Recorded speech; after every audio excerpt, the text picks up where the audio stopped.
To our press conference for Game 5. This is Furman. We have head coach Bob Ritchie, along with players Cole Bowser, Tom House, and Cooper Bowser. We will start with an opening statement from Coach. Then we do have a microphone, so I ask that you raise your hand. We'll bring the microphone to you and identify yourself by your name and your media outlet before you ask your question. Coach? Well, first of all, tremendous game. High-level basketball game, which we fully anticipated. And you could argue, I mean, they're one of the hottest teams in the league. They've won 8 of 9 coming in. And really the one that they lost, it was a nail-biter in Macon. And, player of the year in Booth and Faulkner, first team, I guess. I can't remember if he was first, but one of the best post players in the league. And we knew we were going to have our hands full. And I'll tell you what, I don't know if I've seen many shooting performances like Booth put on tonight. And I thought it was just an unbelievable, it was a shootout first half for sure. And it was just back and forth. And it was two really good teams going back and forth. And, guys making some big time plays, which when you get to March, that's usually what it's about. And we knew we were going to have to do a little bit better job on Booth in the second half and take away some of his looks and not allow him to just continue to shoot like he was. And fortunately, until the end there, I mean, he made some unbelievable plays to extend the game. But I thought we did a much better job defending him from halftime to about, the last 4 minutes of the game when he got loose, when they were, trying to come back there. But, look, our team showed tremendous fight tonight. We had 3 freshmen out there at some points, and we had 2 freshmen guarding the player of the year in the league. And they just battled, and every single one of them. I mean, we knew we had to start a little bit different, and none of our guys complained about it. We started the second half a little bit different, but we just knew it was going to take everybody. We knew it was going to take a team effort, and from all 3 of these guys sitting up here, had tremendous games.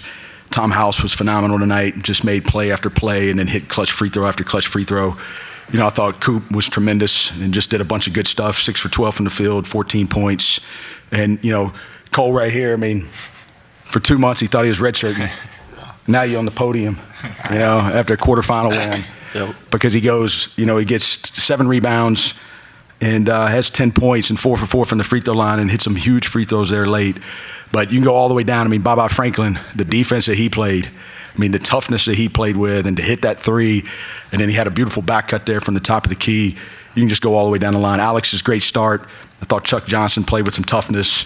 Ed Bronson was huge tonight, did a bunch of good things for us. Ben, of course, was a warrior, and Asa continued to play, his guts out as well. So really proud of our group. They shot 60% from the floor at halftime, and somehow it was a tie game.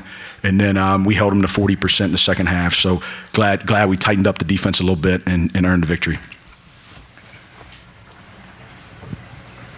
Justin Mathis with Daily Joseph Hoops. This is for Cole. How would you describe this moment, being an underclassman, getting to play on this stage and also getting to do it alongside your brother? It's just amazing, a blessing. I mean, just want to thank Coach Ritchie, putting me out there, believing in me.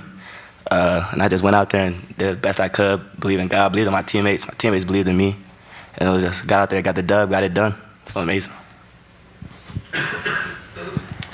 Scott Keeler from a Sports Report. Coach, it started the second half, Asa and Ben came off the bench, and obviously Baba did too.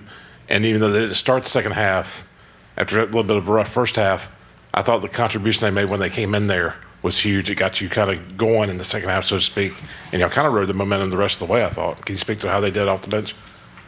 I mean, I thought our quote-unquote bench was tremendous. I thought tonight, starters, it's almost like seeding in this tournament. It's pretty irrelevant who you start. It's about what are your matchups, what mix is working, what do you need to do to stop the other team. And there were some things tonight that we did strategically in terms of our rotation was much more about our strategy than it was, hey, these are quote-unquote best 5 players. I mean, everybody that played tonight can start on this roster. And to be honest with you, everybody that played tonight except Baba has started a game on this roster and multiple games on this roster. And so, that's the humility of our group, that a guy like Cooper Bowser would say, hey, we feel like we've got to play single big a lot of the night tonight, and because of how they play and how many free throws they get and how hard they're driving the ball. And, one of you guys, Ben, Chuck, Cooper's got to come off the bench to start. The other 2 are seniors. And for him to have the character and the confidence in his teammates and the humility to say, hey, those guys are seniors, let them start, and I'll come off the bench. that's, I think, in a high-level game versus maybe the hottest team in the league, to be able to get a win, it takes that type of connection, it takes that type of culture to really be able to doubt itself in those moments. And I thought a lot of our guys, we had to figure out how to guard Booth. I mean, it was hard. Like, Ed was trying really hard, but at the end of the day, when we got to halftime, we thought Franklin and Cole were doing a little bit better job on him. And so we had to figure out, okay, we need a Booth defender. We can't be too big at times. We've got to make sure, and then we've got to be able to sub and be able to do that, the right way. And just for our team to accept that, that's what they've done all year. And look, I told this team today, the adversity of what they faced through the year is going to help them in Asheville. And they've been through a lot that some of you guys know about. They've been through some things that some people don't know about. And we've gotten off to a 1-3 start, and then they won 12 of 14, and they grew, and then they had to deal with some injuries, and then we had to kind of put it back together. We got guys out there that are competing their absolute tails off that can't really practice, just to be honest with you, at times, right? I mean, they've had to really gut this thing out. And I told them this afternoon, I said, that adversity is going to pull you together in a tournament setting. And I thought there was just multiple moments tonight where they made a run or they tightened it up, even they're late. I mean, I think Booth hit that shot in front of their bench on 3 guys. I mean, it felt like we did everything but foul him, and he still made it. And then we kept coming back to huddles, and the communication, the connection, the way these guys handled those moments was really impressive tonight. So, look, for us, it's not going to be about who starts. It's going to be, it's going to be everybody, and it's going to be all of us, and we're going to have to depend on that, and we're going to have to play team basketball to continue to have success in this tournament. John Hooper, Mid-Major Madness. Tom, I think with about 2 minutes left, you draw the foul for just got him up in the air. That's a real veteran play right there. Can you just talk about really the shot selection all night? And it seemed like even when shots, weren't falling, you guys did enough offensively to get yourselves good shots. Just talk about that.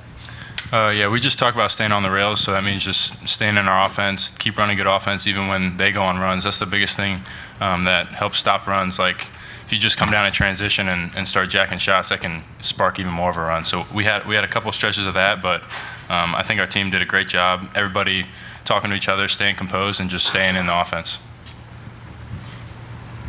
Steve, Greenville Sports Media. Cooper, this isn't your first time here in Asheville. Do you think this year has been a more physical tournament than maybe in years past?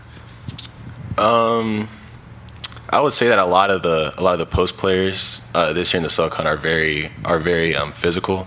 I would say in years past there were a lot more pick and pop guys. Think of like the guy from Sanford, Jaden Brownell last year, and but a lot of guys this year are back to the basket. Think of Mighty, think of Neely. So I would say that this year in the SoCon is a lot more physical out there. Paul at Transylvania Times. Cooper, talk about your mindset, as Coach was alluding to, of coming off the bench or surrendering some of your minutes and that sort of thing. Again, how do you get to that kind of a place? One thing I remembered was my sophomore year. I remember there was a conversation Coach had with a senior named Tyrese Huey, and they asked him to come off the bench so I could start getting my feet wet. And thinking back to that, about he sacrificed for me at the time, and just for me to pay it forward and sacrifice for these guys. I mean, it was no question in my mind I was going to come off the bench for this team. And just so we're clear on that, hopefully I've addressed that. It was nothing of a reduction of role. It was nothing of a reduction of value. He played 24 minutes tonight, and could have played a few more. It was strictly, you look at what they've done in their run. They're getting fouled a ton. Booth just went for 40. They've hit 33s in their last 2 games. They space you and they drive you. And for us, we just felt like we needed to start with 1 big out there as opposed to 2, and then be able to rotate those guys. And we knew that Coop and Chuck were still going to play together some during that rotation. It just wasn't going to be as much, and we thought that would be advantageous. And I thought Coop had an unbelievable impact on the game, and can't thank him enough for that. Monty Gunn, DHJ Sports. I realize that I don't see the team practice. And I realize that I don't know enough. I know Justin would be dangerous. But the team, from the moment the game started, those look like two self-assured teams that expected every shot to go in. And for the most part, they did. But, I mean, for the week of practice, for the time off, is this just everything worked tonight? Or is it like, did you use the time wisely? The team looked great. Even if you'd lost, I'd have said that. We needed time. I mean, one thing that's interesting in this league, which will change next year with 11, I mean, you don't get a bye week. And so you just go Wednesday to Saturday, and you go 9 weeks straight.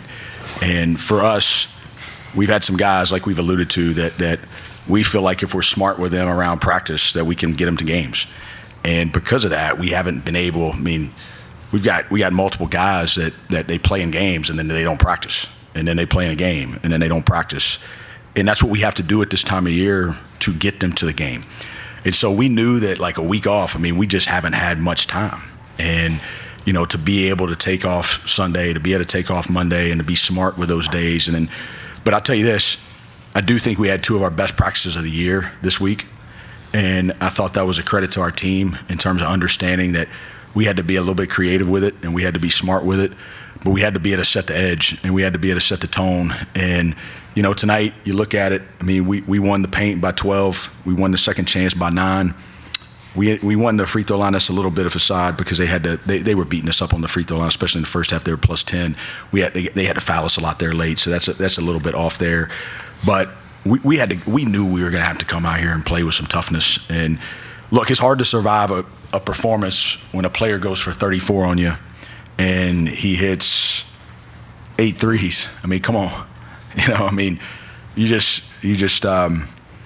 tip your hat to that. I mean, that was a special performance. I mean, that was an unbelievable performance, and we were going to have to win some of these other categories of the game, and then we were going to have to be able to tighten the bolts to at some point, you know, try to. I mean, heck, we tried to get the ball out of his hands, and he still goes for 34. It just tells you, you know, what type of player he is.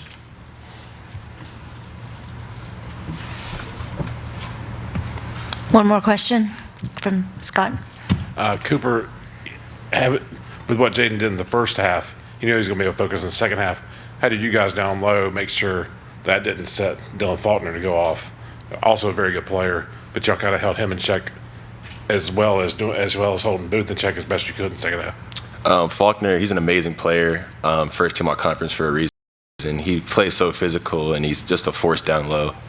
Just making sure that his buckets weren't as easy, just trying to make him finish through us. Of course, he made some because he's just that great of a player, but really just making sure that we just made it hard for him to take away his easy layups and seals and just make it so he finishes through us.